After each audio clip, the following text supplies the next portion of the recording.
Good morning, good morning, good morning to all of our panelists and all of our guests this morning. We are SRC and we are so glad that you have joined us today. We are still talking about the book of Revelation. We're in chapter 8. I am Anala D and I am your host for today. And I'm excited to have each and every one of you here today. What we're going to do today, we're going to do things just a little bit different because I want each person to go around, take a minute, and I want each person on the panelists to talk about who they are and what they do. So I'm going to give you that opportunity, and I will be calling on you right now. I'll start with Pastor Archie Sanders. If you could unmute yourself and talk about what you do, just a minute or so, who you are, what you bring to the public. Good morning, everyone. I knew I had to be the first one for some reason. It's good to be here. I'm Pastor Archie M. Sanders, and I have preached for over 24 years, and I've been in the ministry for over 30 some odd years. I want to say about 35 years or more, but mainly I research the biblical. I have a degree in biblical studies, so I do a lot of researching concerning the Bible, and I try to make people aware of who we are, what we are here for, and what you're doing now to achieve your greatness. So there's a lot that I try to do to help people. I'm a people person. I put it that way, to put it in a nutshell. I'm a people person. I love people. And I love helping people to see who they are. Great, thank you very much for that. So now we're going to go to Dr. Griffo, and he's going to talk with us, give us a little bit about who he is and what he does, just briefly. Dr. Griffo. Wholeness and wellness, everyone. My name is Kedar Griffo. I write books. I study ancient cosmologies. Cosmologies are basically what New Age people call religion, but cosmologies dealt with the stars and the stories that were associated with the stars that later became religion. So I study ancient cosmologies and write books based off of what I've learned through those cosmologies. That's it. Thank you, Dr. Griffo. Let's go to Mark Porter. Let's get him off mute and let's hear about who Mark Porter is. He's I know he moderates for us, but what else, Mark? Yeah, I thought today would be my day off. I didn't realize I was going to get spotlighted here. Never know what you're going to get here. Well, listen, I've always been a religious person. I'm retired now. I live in Alabama. And I came to SRC through Anala. She kind of introduced me to this whole thing, and I came on board. And I've been up to this point had moderated for 30 plus sessions. So now this is I think this is going to be very enjoyable to sit back and just kind of be entertained this time. So, yeah, I've always been very spiritually natured, and I really care a lot about nature in general, just the world that is alive. And I have learned from Revelation that how closely, and I never realized this because I was brought up in traditional Christianity. I never realized how close to nature the Bible is. So very fascinating to me. Thank you. Thank you. And now let's hear from Lavelle Rosser. Let's hear about you and what brings you to SRC. What do you do? What do you offer the public? Okay, well, I'm Lavelle Rouser Jr., and I mainly study the science of numerology, which is very applicable to all ways and walks of life. I have been teaching and consulting with numerology for the past 40 years or more. I reside in Atlanta. I love teaching. I have been involved with many mentorships program the last 25 years in the metropolitan Atlanta area.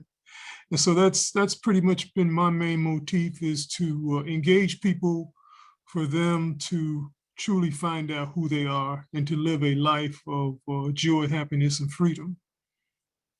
Very much for that. Now let's hear from Tamisha Burgess. Tell us about what you do. What do you do for the public? Who you are? Give us a brief there. Yeah, good rising, everybody. Hello, my mother. Rising. Good rising. I'm Tamisha Burgess. Many of you probably know Fireside Chats for Global Women, which is a platform I created for women and girls. Our motif is because turning pain into power is sexy. So I teach women and girls who struggle with anxiety and depression how to turn them into their power.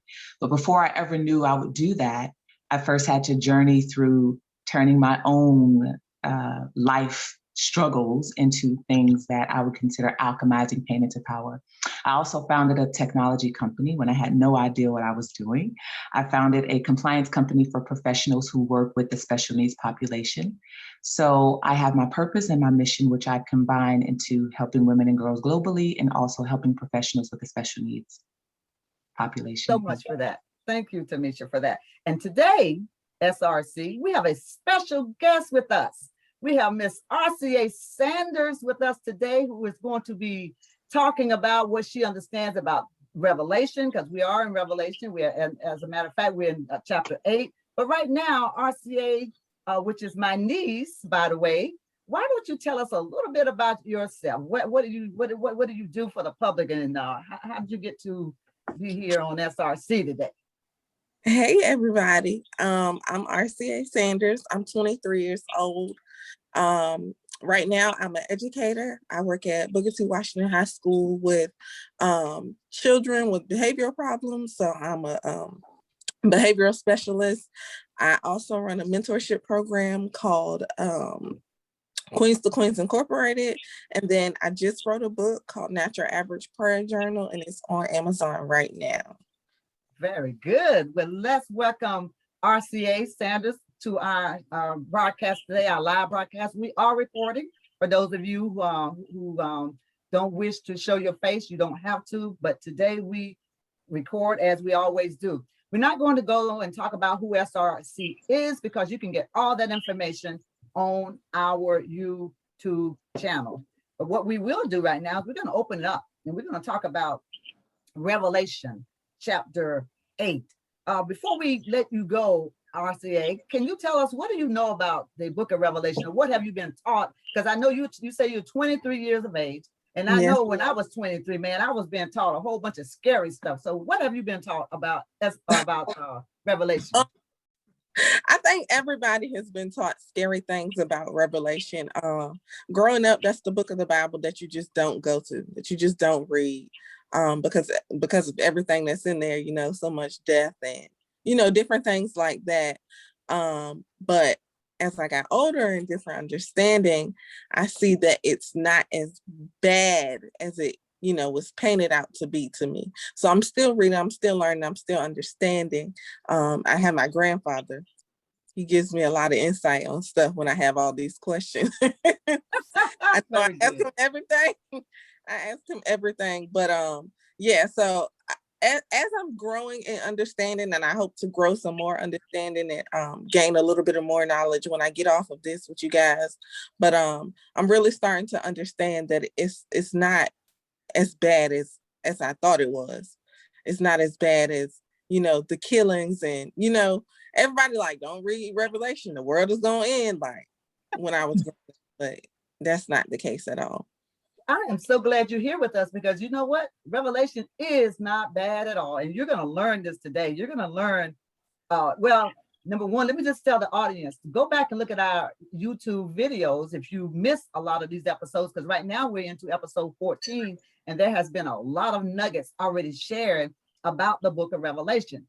So you after today, I don't think you're going to be afraid anymore. You're going to want to dig deeper to understand exactly what Revelation is talking about. And with that, we're going to open up and ask Dr. Griffo to talk about the first verse. It says, when he opened the seventh seal, there was silence in heaven. So tell us about that silence. In fact, it says that the silence was there for about a half an hour. So we're talking, 30 minutes. So talk to us about that, Dr. Griffo, and what does that mean? Again, wholeness and wellness, everyone. Again, the silence, absolutely deals with what we've been talking about throughout this whole theme, which is meditation. The Bible talks about when Jesus said, when you go and you go into the closet, take no thought. You know, that's meditation. That's clearing everything out and you're in complete silence. The space of 30 minutes is actually dealing with the zodiac age or zodiac degree. Like each zodiac is 30 degrees. So when you're seeing the 30 minutes there, is dealing with the 30 degrees, because as you go through the 12 zodiac signs, it goes through 30 degrees each. So 12 times 30 is 360, which shows the whole ecliptic as it goes around. So then when you're doing the meditation, or when you're doing the silence for 30 minutes, then that's what is really dealing with. Because as we continue to unpack chapter 8, we're going to go through these different stages, and you're going to hear some familiar things that is going to bring it back to completion with what we're going to be dealing with today.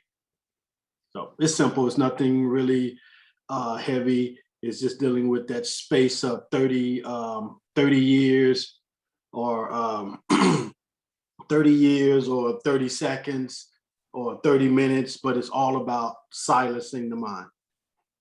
Silencing the mind. So can we, I guess we could say that is going into like meditation, pretty much. Yes. Absolutely. Yes. Does anyone else want to chime in on that? Okay. Well, with that, let's talk about they saw the 7 angels that stood before God and the 7 trumpets. We talked before that those are the 7 chakras. But for those that are maybe new to the audience, would you kind of go through the chakras and say and tell us what those 7 chakras represent, what they are? Okay, sure. Starting with what we call the root chakra, which is whose color is red. It's in the area where the I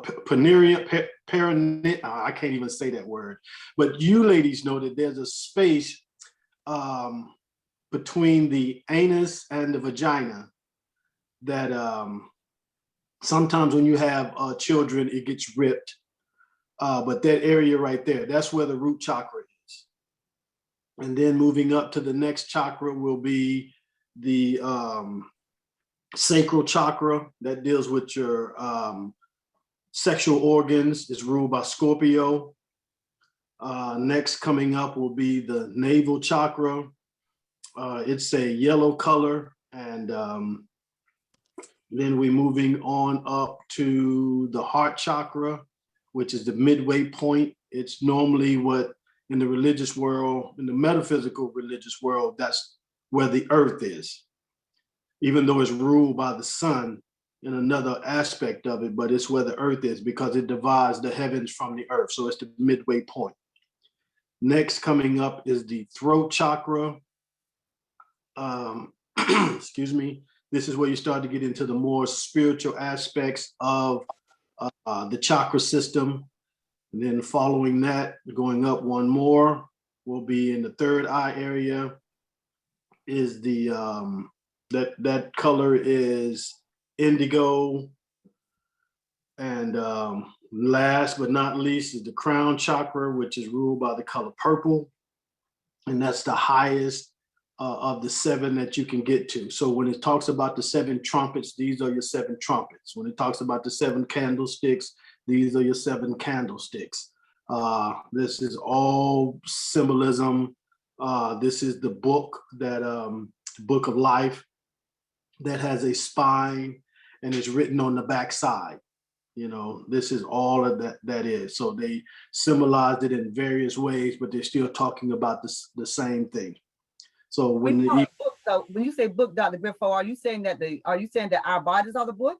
Yes, our bodies are metaphysically a book or the book of life.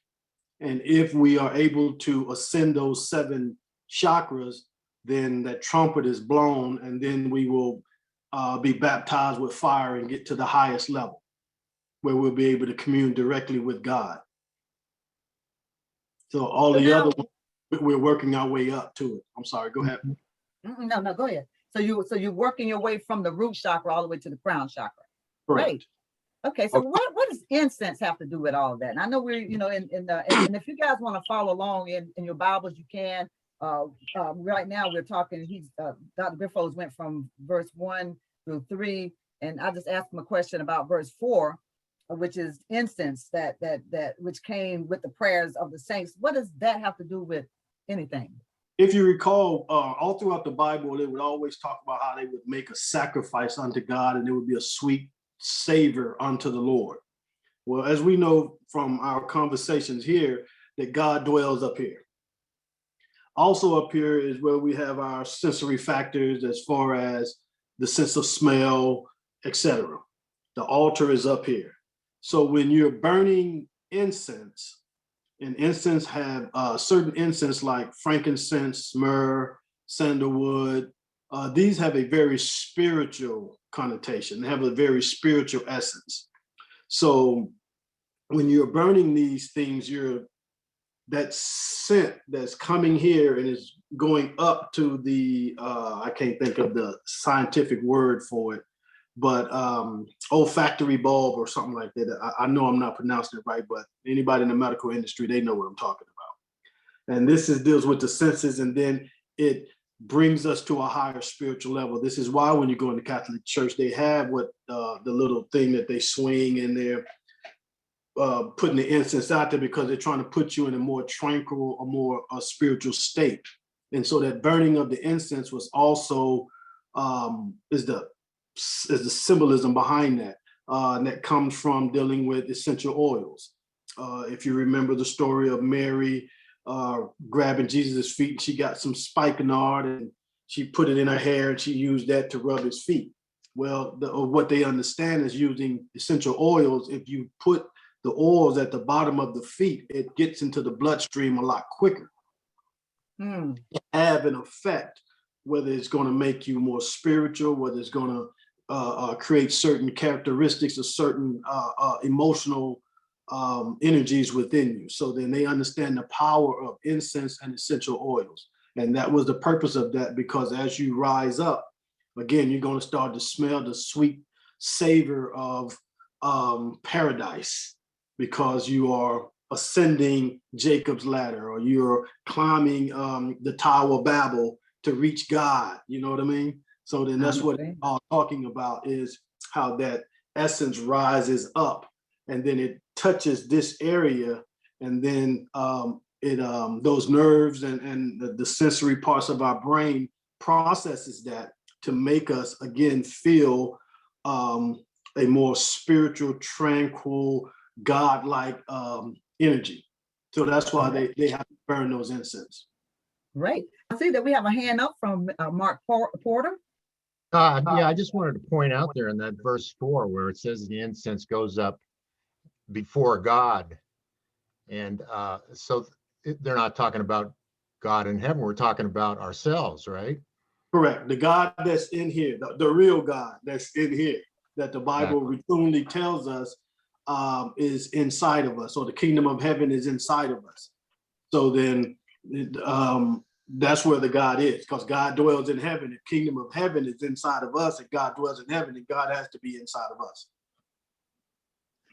I had a question statement. I just wanted to know, did anyone ever hear of the 8th chakra, which is never mentioned, which is the aura, which is above? I imagine, I'm wondering if you actually get into God's presence, which God is in us, but there is an 8th chakra that is never mentioned. And I was wondering, Doc, if you know anything about that. Well, there's actually 9 that the ancient Africans identified. However, because everything was based off of those 7 original planets that they could identify with the naked eye, everything was based off of the 7. However, when you look at your body and you understand the color-coded system, you have violet, which is the highest, right? And then you have ultraviolet, which we can't detect with the naked eye. However, machinery can detect the ultraviolet. And then on the bottom level, we have the root chakra is red, and below that is what? Infrared. Again, another color that exists that we can't see. So then it still follows that color coding, but it gets to a higher level because of our limited perception based off our bodies. Like dogs can hear a higher frequency than we can. So there's frequencies out there that exist that dogs can hear that we can't hear. The same way with certain animals can see certain colors that we can't detect because of, you know, the way our eyes work. So then that is the science behind that is, yes, there does exist the ultraviolet as well as the infrared, which would make 9 now. And that extends outside of the body, which incorporates the aura.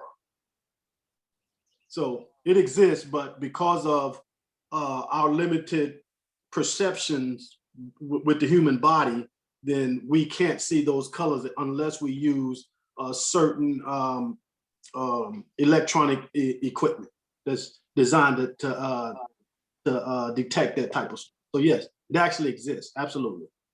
So RCA, let me ask you a question, because you are, we are SRC, we're reaching out to our youth, because I always say, and Archie says it, Dr. Griffo, we all say that if we would have known this information when we were much younger, things would be so much different, so different in our lives right now. Tell us, just listening to what Dr. Griffo has talked about so far, what's different from what you were taught to what you just heard right now? Everything. Everything is different. Let's start with the incense. The incense, you know, growing up in church, you're always taught that incense are bad. Like, don't burn incense. They're bad. Yeah, but I think a lot of the stuff that I'm learning is that you don't know how much power we have in our own bodies versus putting it into something or somebody else. So I think it's really neat, and I think this is information that everybody should have, especially about the chakras, because a lot of people don't know about it. We have, like, I had no clue until, of course, my grandfather, you know, he shares a lot of information, but other than that, I had no clue whatsoever that the Bible, the way that it's being interpreted, the correct way. That's so right. Yeah, it's a lot of information. That's right. You know, I just like you. I remember RCA. I was in a church. I belonged to the church and everything. I didn't know that they didn't like incense. I mean, I burned incense all the time. The pastor came in one day and we were burning. You know, we went in, had cleaned up and had, you know, burnt incense, just have a good aroma. Man, she went off on me. So, you know, thought I was trying to do some kind of roots. I'm like, what? I don't even know how to do that. What's a root? You know, so you're absolutely right. We were taught growing up that incense and everything was just wrong. And so I'm glad that you're here so that you can also take this information back to the youth and then enjoy and invite them to come on to SRC as well. So we're gonna okay, great. So now back to Dr. Griffo, unless somebody else on the panelists want to chime in on what we just talked about. Okay, so let's go with Dr. Griffo. Let's talk about the angels took the censer and filled it with fire of the altar. And then now this is where people say that the fire is going to be cast down from heaven onto the earth, and that's when everybody's going to start burning and all this stuff. What does that really mean in verse 5? Okay, again, we're dealing with metaphysics. So we understand, just as we just spoke about, God is here. This is heaven. So when God cast the fire down from heaven, it's going down. So that cerebral spinal fluid is descending back down. The chakras is going to get down perineum, and the root chakra then is going to ascend back up. Now, remember what chapter, we're in chapter 8 of Revelations. Remember, we've talked about the 4 stages of baptism, or the 4 stages of consciousness, right? Starting first with earth, then with water, then with air, and then with fire, right? So then all you're doing is you're coming with the fire, because as you're going to go down these next few verses, you're going to see that it goes from the fire to the air, to the earth, to the water, and then to the earth. So it's going to give you the 4 stages of baptism that we're going to go through. Again, it's symbolized by the men that are in the Bible. The first Adam was from the earth. Then the earth was wiped out. And next we had the new Adam with who? Noah, who was the water thing. Then, John and came and baptized and said that the next person is going to baptize you with fire and the Holy Ghost. And Jesus was the new Adam, because the Bible speaks of calling Jesus a new Adam. So then you're having these 4 Adams who go through the 4 stages of earth, water, air, and then fire. Because as you get to the upper room, which is where Jesus told the disciples what? When you go into the new Passover, you're going to see a man carrying a pitcher of water. Then go into that house, go into the upper room. And all 12 disciples went into the upper room. 12 disciples, upper room, 12 cranial nerves. This is the upper room, right? And so then they all had what? The Holy Ghost come upon them, and they had fire above their heads. So this was the last stage. This was the last form of baptism, the baptism by fire, that John said that he was not worthy of the next person that was going to baptize, with fire. Now, Christians, of course, have taken baptism and made it a literal thing, and making think that you should be dipped in the water, when it was really symbolic of those 4 stages of consciousness, going from, again, the lowest nature being the earth, and then rising up until you get to the fire. So then that's what you're dealing with when it talks about the whole speaking of tongues, I think in the book of Acts. But again, the book of Hebrews, I think is the 6th chapter, says that the doctrine of baptism we should put it away. And this is Paul talking to the Hebrews about putting away the doctrine of baptism, because of course they didn't understand what it was, because it's going through those different stages. So as you're going to read through these next 4 angels blowing the trumpets, you're going to notice, you're going to see a relationship to the earth, a relationship to the water, a relationship to the air, and then finally a relationship to the fire. So that's all you're dealing with. When you talk about that, we really want to understand that everything that's happening here in Revelation seems to be happening within our bodies. The religion has taken this information and made it physical in the church, like you said, baptizing people. In fact, I used to be so afraid to be baptized, and then I started liking it. So I was kind of baptized in every church I went to, just like, hey, okay, I'll come forward, you baptize me. But everything really was happening within ourselves, wasn't it? Everything should have been happening, a mental. By taking that period of 30 seconds, 30 years, and then having that complete silence. And as you have that complete silence, then you start to transcend each step. And you keep, once you transcend the earthly step, then you go to the fire step. And once you transcend, the water step, then you go to the air step. Then once you actually commune with God, you're now at the fire step. Pastor Arch, I see you had your hand up. Yeah. Look, now it's real interesting here, and I may say that the way this coincides with the church,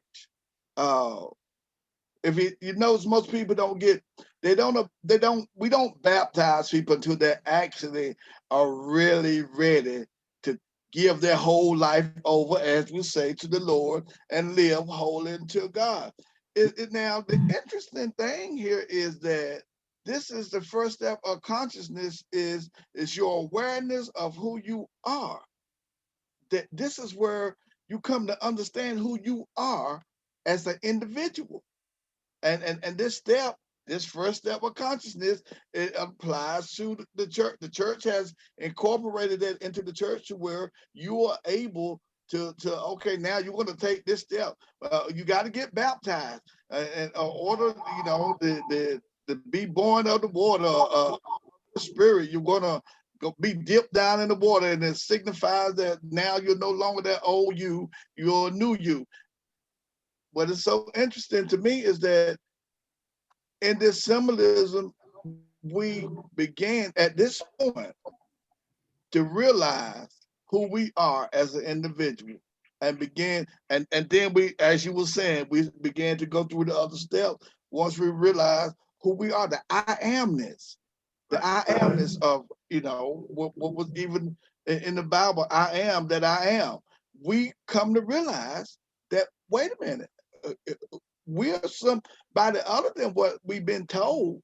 And I always like to say, people, what was given to you, it was given to you so that you wouldn't try to accept anything else or relate anything else to who you really are. So that point right there, I just want to say that, you know, again, Apollonius was concealing this here so that those that the esoteric could understand, you know, the secret, but the exoteric didn't understand. They went a whole nother way, thinking that it's destroying the earth and everything, but it's really talking about us. And this is the beginning of us becoming to know us.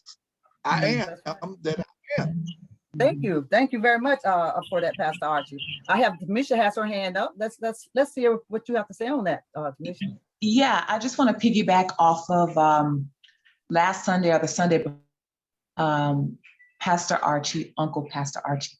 I don't think you were on that one. I think it was some difficulty with trying to get in that day, but we kind of mentioned in that last cast about how we have been taught growing up Christian or Baptist for us, that's kind of where we stopped. We didn't go any further. When you mentioned, you know, the water baptism being the initial or initiation, that's exactly where we stopped. And we weren't taught to go any further into the other, so to speak, baptisms through the earth and the last step of the fire. So how we've kept ourselves stuck or have been taught to keep ourselves stuck on one level of initiation by what we've been taught through, for those who follow Christianity, how we've been basically stuck in that concept of water baptism, and we've never reached our other elevations into initiation. We've never made it to the fire. We've just stayed at the baptism. That's exactly right. I want to share the screen for a second, just for our audience who may have not studied this information, because what Tamisha just said is very important. And I want you to see where people can get stuck. See, we can get stuck in this area here. We can get stuck in our basic needs, and the only thing we care about and think about is our safety and survival. We can get stuck in any one of these areas, and a lot of people are stuck. So if you look at this chakra chart, Tamisha, what area, or anyone can answer this question, when you only get to baptism, what area is that person stuck in? Well, maybe Dr. Griff can answer as far as baptism, which areas we're stuck in, but I'm going to say we're all at that first level between the root and the sacral. I think the solar is after that, the root and the sacral. So when we talk about the lower levels, when we talk about these lower emotions where we are stuck in our primal or our instincts, or stuck in what we consider gratification, if we've not done any work to ascend, then that's where we're stuck. I wrote an article. I speak on very taboo and unorthodox ideas about turning pain into power, specifically for women and girls. And I wrote an article called The Power of Celibacy and Abstinence They Never Wanted You to Know. The subtitle was, what else can you do with your sensual and sexual energy other than pour it out on Tyrone? Okay, for women and girls. And so I talk about how we're stuck in these, with these ideas about what to do with sensual and sexual energy. So when we talk about stuck energy, a lot of the energy is stuck in that root chakra, and not knowing what else to do with such a powerful energy. We feel we have to pour it out in a relationship, pour it out on a partner, pour it out specifically in things that we consider to be pleasurable, as opposed to channeling it to manifest into other things for us, so to speak. And then also taking that, channeling that to move up to the next level and unlocking that next seal. We just kind of stay there and actually swimming around in the same water. And go ahead, Dr. Griffo. Right. Again, as you look at that chart, notice that the bottom chakra is red. Okay, and that deals with the earth. So that's Adam. Adam name means red. Then you move up to the next one, which is the water or navy, the navy chakra or the water chakra. So then to answer your question, we're stuck right around the sacral chakra area. When they talk about, when Christians only deal with going to the baptism with water, because that's where they're stuck. As you go up the different chakras, it represents a different person within the Bible, getting up to the highest level where Jesus is up here. Moses will be right here, because if you recall the story of Moses, he couldn't speak well, so he had to get Aaron as a spokesperson, right? And you get here with David with a heart chakra. He is the beloved. David's name means beloved. Dawood means beloved, right? And the heart is where our love, the essence of love, comes from. So when you're dealing with these 7 chakras, you're dealing with seven entities that are found within the religious books. So then they're stuck right there at the navel area, and they can't climb any higher, unfortunately. That's where they're stuck. They haven't been taught to go within as the Bible teaches. And there's been a lot of teaching around fear too. So even if there were any, desires to move forward, as far as my cousin just said, she mentioned, how there was fear around burning incense, how it was considered evil.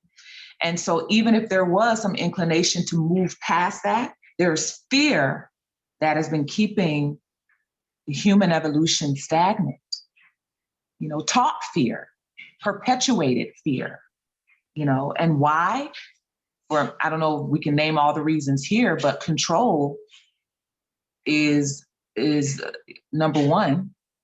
If I can teach them to fear themselves, if I can teach them to fear their own power, then they'll enslave themselves, and I never have to. We never have to.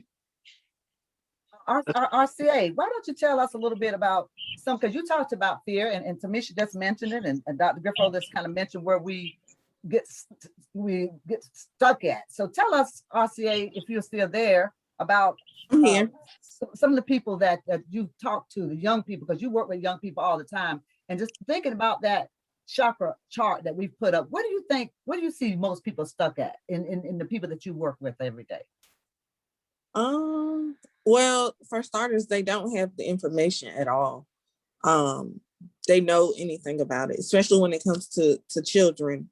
A lot of people now are shying away from religion as a whole, any kind of religion. So they see these chakras and they see these things, and they're thinking of spirits instead of wholeness, wellness.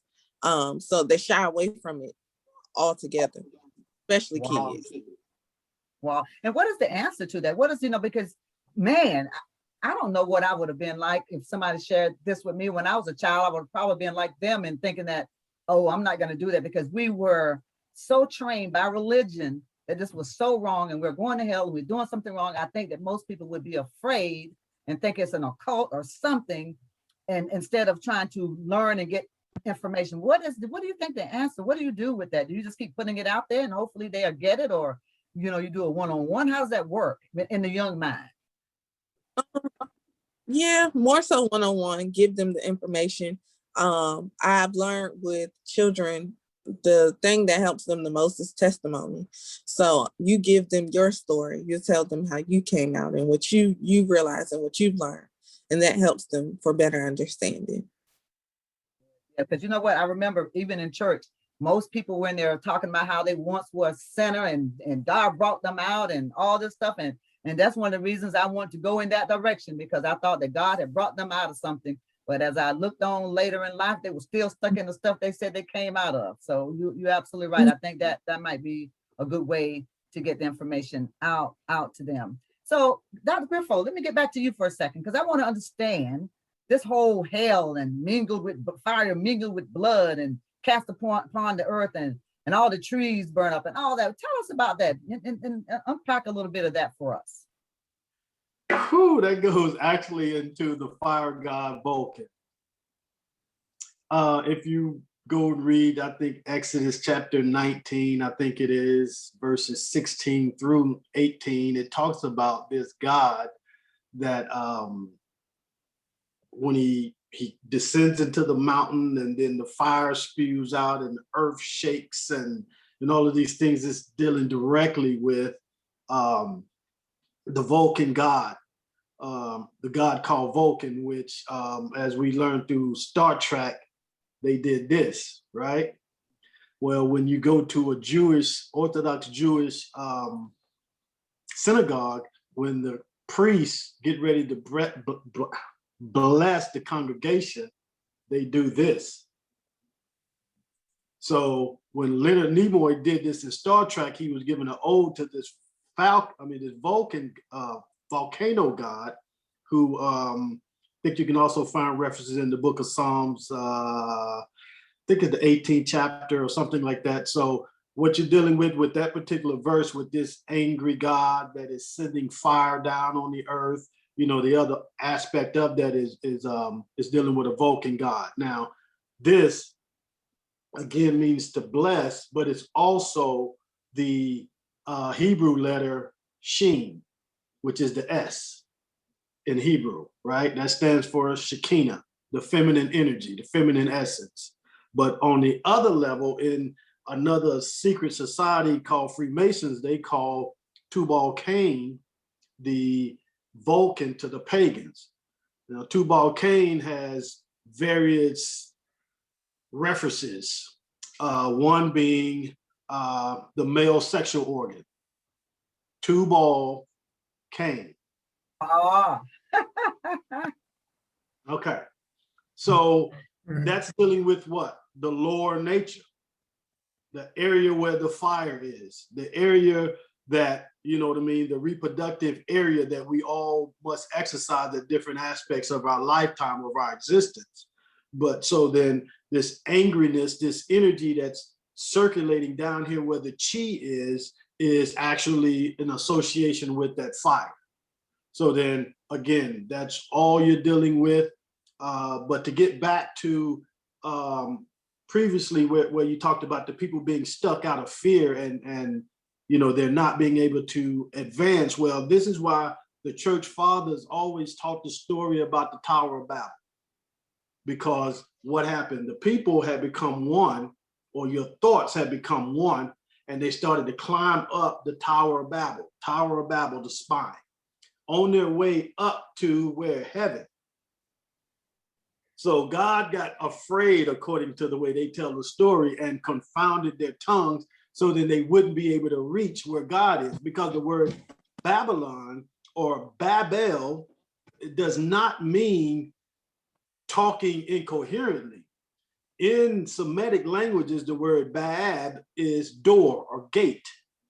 So now reimagine Bab, door, El means God, doorway to God, Babel or Bab Elon.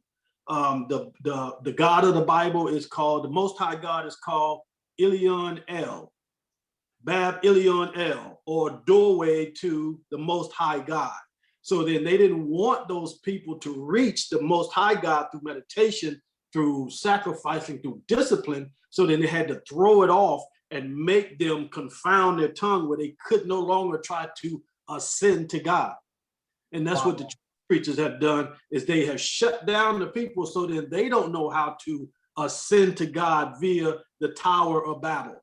Again, the name Magdalene, from Mary Magdalene, that means tower. So then they're teaching you by going through that process, because she was doing what? She was one of the disciples of Jesus, and she wanted to be one of the ones that was close to Jesus, ascending that throne to get to the doorway to Elyon or Babylon. So all it is, they just want to keep you shut down where then they control and have all of the power. You know what's amazing Yeah. about this whole thing is that you know it has gone on so long that I don't even think. Pastor Archie, let me ask you a question. You've been a pastor for over 30 years, and you were teaching this same thing. I mean, I was a pastor or a minister, but I had not been in it as long as you. And by the time I got into it, I already was looking at something is wrong with this picture.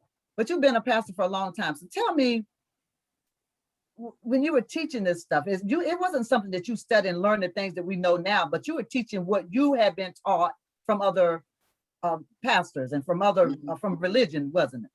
Tell us about that. Yes.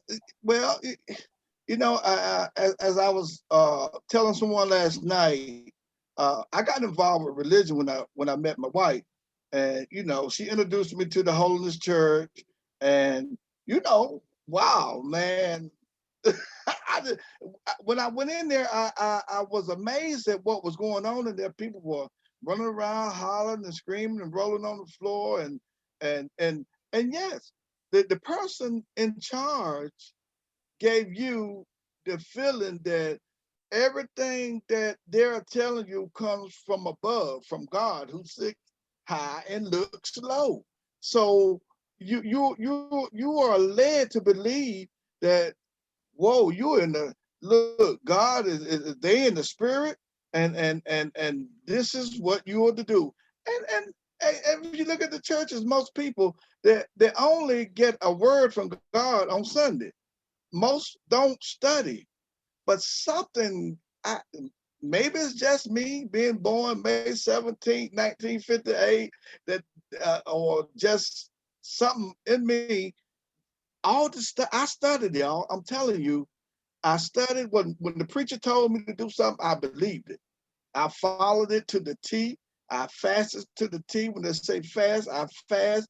I gave my money over 10%. 10% was just a beginning for me, because I figured that's just 10%. I want to really be in there where God is at and be in his presence. And that's what I did. I followed everything that I was told to do.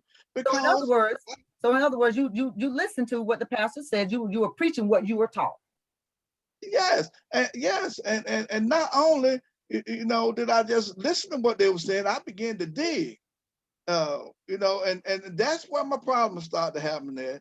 I started looking at what was said and comparing it to what I'm finding out in the Bible myself. I find today that a lot of people don't understand. The more you study, the more confused you become with the Bible, because you don't understand. If you get as depth as I had began to do, because I read the Bible over, and I know I read the Bible at least 5 times completely through myself.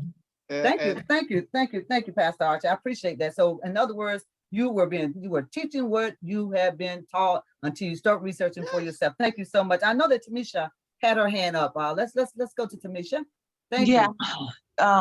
Pastor Archie, when you talk about, you know, digging deeper and doing more research and how you can become more confused, I remember I was in college and I was talking to a woman who went to the same church that I went to.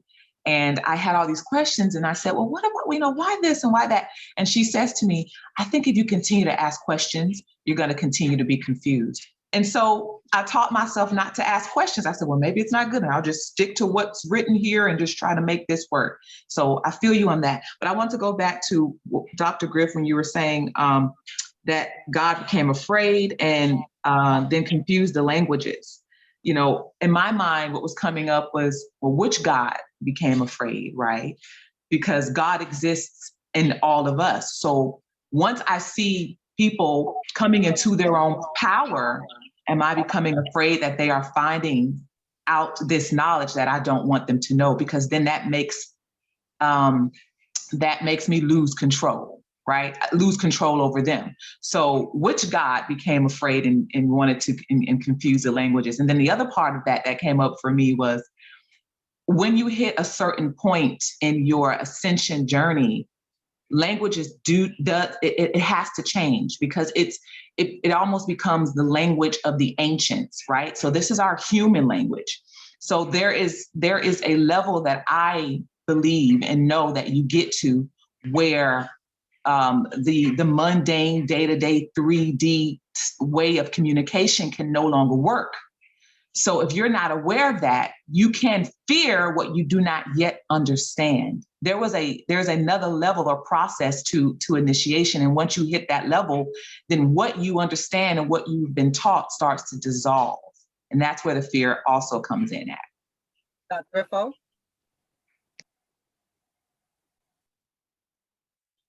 You on mute.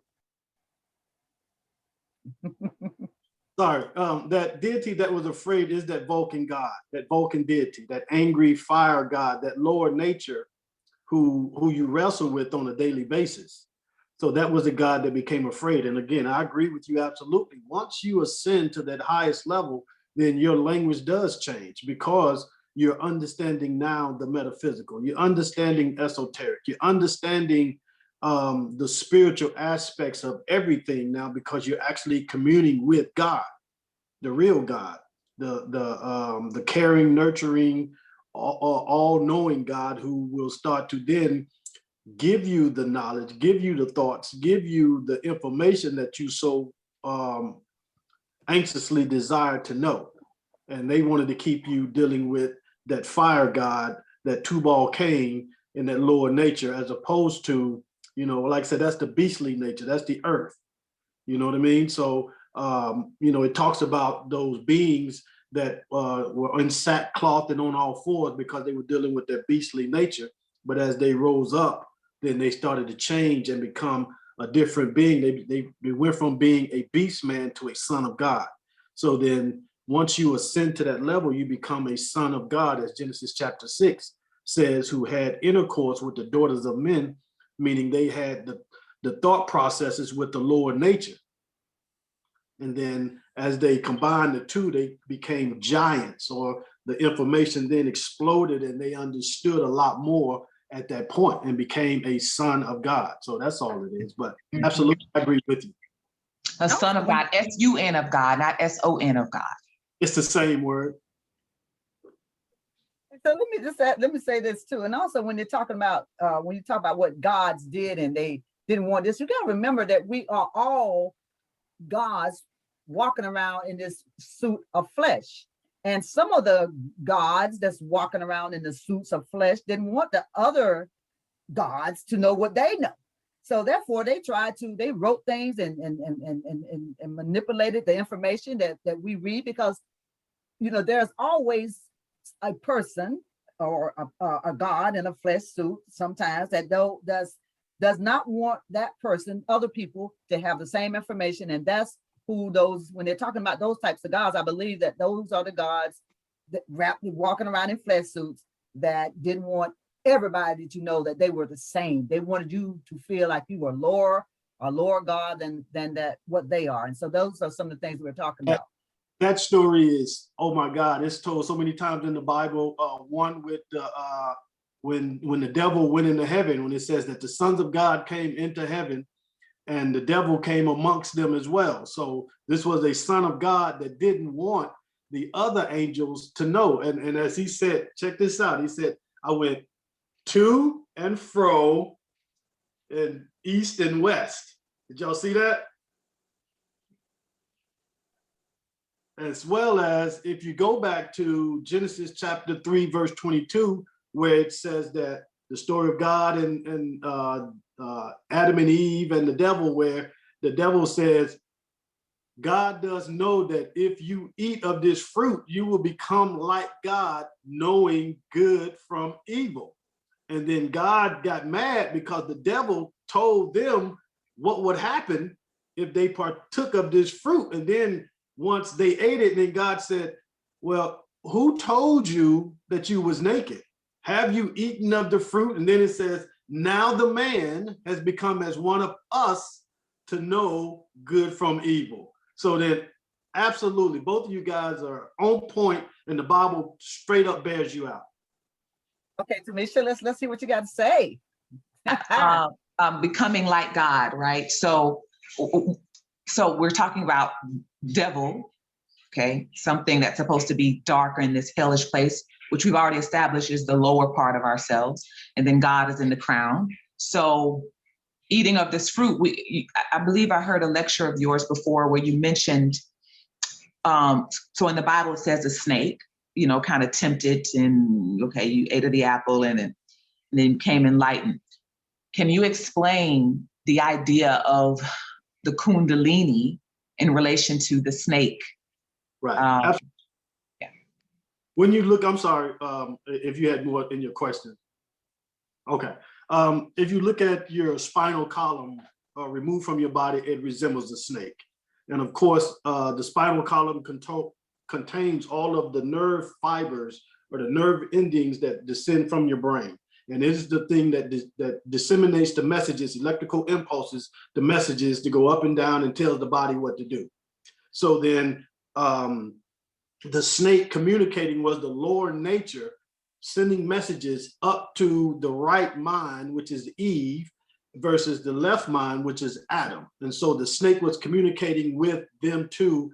If you take the negative message, you're dealing with the lower mind. If you take the higher message, you're dealing with the good mind. So that's what it was with the snake communicating with these individuals, was just the way that your mind thinks and the type of thoughts that you take in. So the tree of life is, if you look in your brain, right where the cerebellum is. Cerebellum is the lower part of your brain. There's a little organ about this big, and it's called the arbor vitae. Arbor vitae is Latin for tree of life. So when they talk about the tree of life, they're just talking about this particular part of your brain that processes information. There is no real tree of life other than the arbor vitae that's found within our brains. All righty. So now, and that right there is a good place to have segment into our next show that's be coming up. But before we do that, I just want to ask Lavelle, we've talked about the first angel, and I know anytime the Bible uses numbers and things like that, it's always significant. So would you just tell for the audience, what is number one? What's that? What is that? What's the significance of number one as it relates to numerology here? Well, the number one deals with what we call the first cause, or the original thought, or the original idea. Also, the number one also deals with the fire. It deals with fire. It deals with the first spark. And the number one is a number which deals with unity. We say in numerology that all things of this world originate from the one. Okay, every other number is just a recapitulation of the first one. You got the significance and the symbology would be, if you got the number 3, you put up 3 fingers. You got 1, 2, 3, but each of these fingers represent a 1. So everything begins and starts with the 1, and goes back to the atom. Okay. Okay, that's great. So, and we can talk about that a little bit more on our next segment. But I love the fact that you said it all starts with 1, because when you think about it, when you get to the crown chakra, that's the oneness of us all. That's what we're trying to get to. And I'm hoping that Lavelle can talk a little bit more about the number 1 in our next segment. But I want to now toss it over to Mark Thomas Porter, because he is going to, I know we are over our time, but he's gonna segue us out, unless anyone else has anything else they want to say, closing statements. Yeah, I just want to add, last week we talked about the integration of dark and light. And so just combining what Dr. Griffo just mentioned and what Mr. Lavelle just mentioned, going into the 1, doing this work to ascend these energies from the lower chakra into the crown, or the auric field without surrounding. It's the integration of everything coming together, flowing together in unity as one. It's the integration of the sun and the moon. It's the integration of God and goddess. It's the integration of masculine and feminine. It's the integration of yin and yang. It's the integration of dark and light. That is all the oneness. I love that. I just like to say thanks to our special guest who was on with us today. Thanks to Cassandra out there managing those trucking companies and everything. We thank you for being our guest today. And to all our panelists, I'm going to toss it over to Mark Thomas now, who's going to tell us what we need to do. Well, I don't know about that, but I do want to congratulate you on moderating today, Anala. Excellent job. Really appreciate that. Yeah, so all of us here with SRC, we want to thank everybody for attending today's show. Our next broadcast is going to be on May 9th at 10 o'clock Eastern, so please join us as we continue revealing revelations. We really appreciate everyone's patronage. And so email us your questions or comments at shiftingreligiousconcepts@gmail.com. If you're interested in advertising with SRC, then please contact us at that same email. And don't forget that this presentation will be available on YouTube, as Anala mentioned, within the next few days. Even if you attended today's program, please go to the Shifting Religious Concepts channel and give us a thumbs up and subscribe. This is one of the few ways we get public attention, and it really helps us promote the SRC mission. If you're not subscribed to our newsletter, go to shiftingreligiousconcepts.com/registration and join us. So that does it. Really good show. Appreciate everybody's contribution. Really, really good show. So once again, watch your email for our Zoom link next week on May 9th. In the meantime, we wish you all peace, health, wisdom, and love, of course.